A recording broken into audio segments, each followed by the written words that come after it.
a standard problem in algebra is to find the equation of a line between 2 points.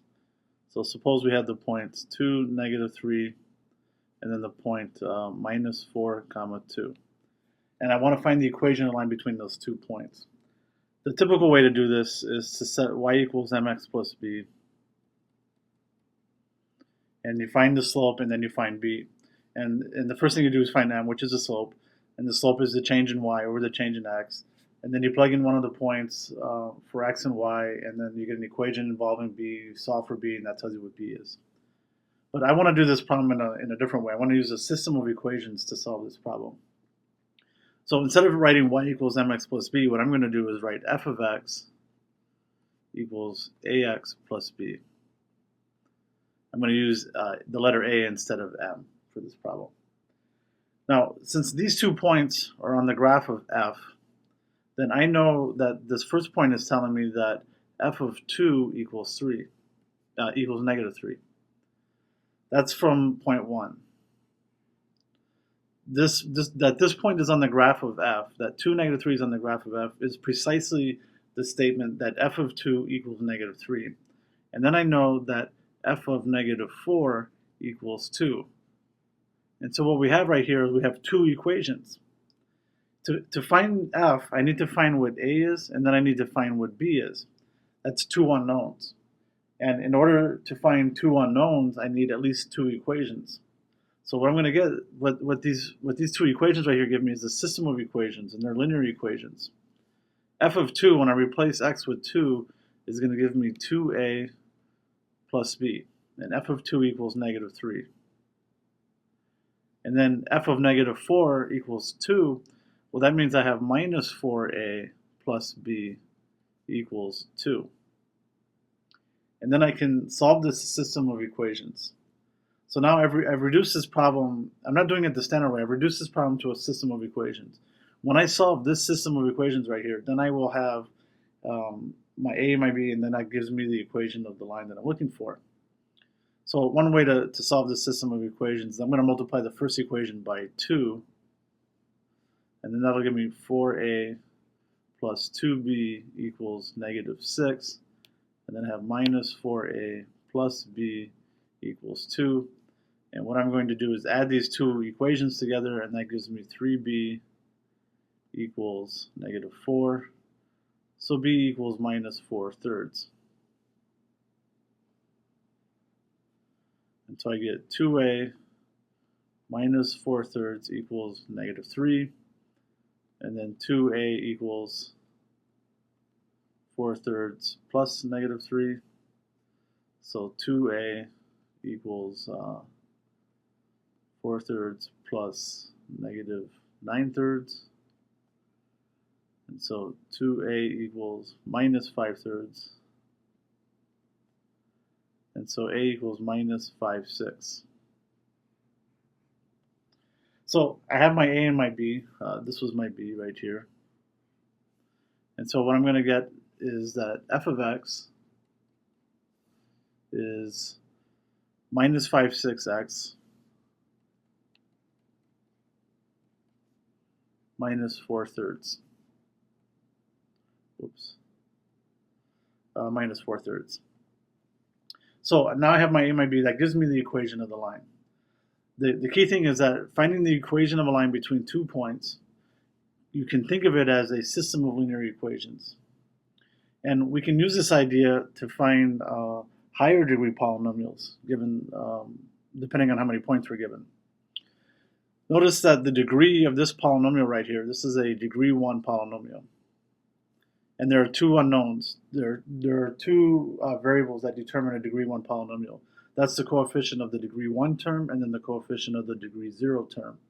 So a degree 1 polynomial has 2 unknowns. It has a and a b. And I need 2 points to determine that degree 1 polynomial. So now let's take a look at another problem. Suppose I have 3 points. And I want to find the parabola that goes through those 3 points.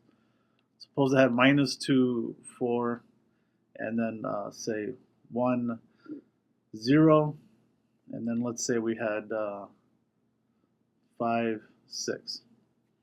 Now, if I want to find the parabola that goes through those 3 points, I can set up a system of 3 unknowns and 3 equations. Now parabola, a generic parabola is ax squared plus bx plus c.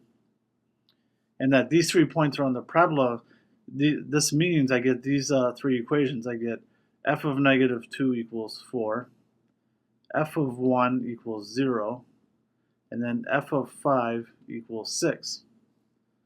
This is 3 equations and 3 unknowns. If I plug in negative 2 for x, we'll see that I'm going to get negative 2 for x, that's going to be 4 squared. Negative 2 squared is 4, so I get 4a minus 2b plus c equals 4. And then the second equation is going to be f of 1, which is a plus b plus c, and that's going to be 0. And then f of 5 is going to be 25a plus 5b plus c equals 6. So now I just solved this system of equations to find my a, b, and c, and that tells me exactly what parabola we're looking at. Well, I'm not going to do this by hand. Let's use the computer to do this.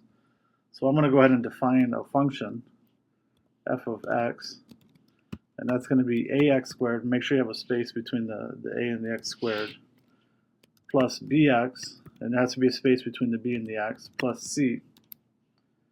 Oh, whoops, that should not be a plus, that should be an underscore. So I just hit shift return. So this is my function f of x. And then I have these 3 points right here, minus 2, 4, 1, 0, and 5, 6. So I get f of minus 2. So what I want to do is I want to solve that system of equations. So I get f of minus 2 equals 4, f of 1 equals 0, and then f of 5 equals 6. And I want to solve this for a, b, and c. Those are my unknowns. And it tells me that a is 1740 seconds, b is minus 13 fourteenths, and c is 11 21st. So I could just say a equals 17 over 42. And then I'm going to write b. I put a semicolon, so I'm going to execute these all at one step. Minus 13 over 14, semicolon, c equals 11 over 21. And then now I can write f of x, and now I see I have this polynomial. So a second degree polynomial needs 3 points. A third degree polynomial needs 4 points. So suppose I wanted to find the equation of a polynomial between these points. We'll just make them up.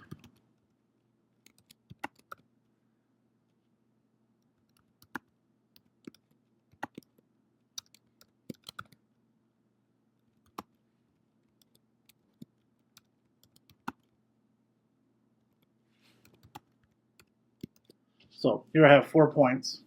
Now, if I have 4 points, then that means that's going to determine a third degree polynomial. So let me go ahead and clear a, b, and c.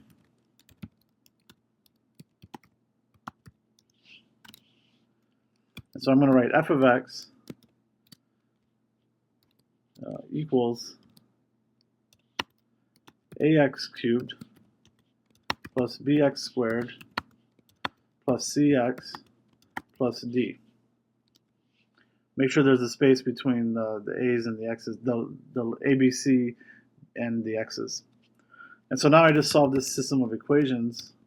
I solve f of negative 4 equals 5. And then I solve f of negative 1 equals 2. And then f of 2 equals 5. And then f of 6 equals 17. And I'm solving this for a, b, c, and d. And then here are my coefficients. And then now I could substitute those values in, into the polynomial, and then I would have the actual polynomial. So finding a polynomial, a polynomial is determined by a few points. So a fifth degree polynomial is determined by 6 points. A seventh degree polynomial is determined by 8 points. So the degree of the polynomial you just add 1 to that degree, and that tells you how many points you need in order to find that polynomial. So polynomials are completely determined by only a few points. You only need a little bit of information to completely determine any given polynomial. So this is a nice application of systems of equations.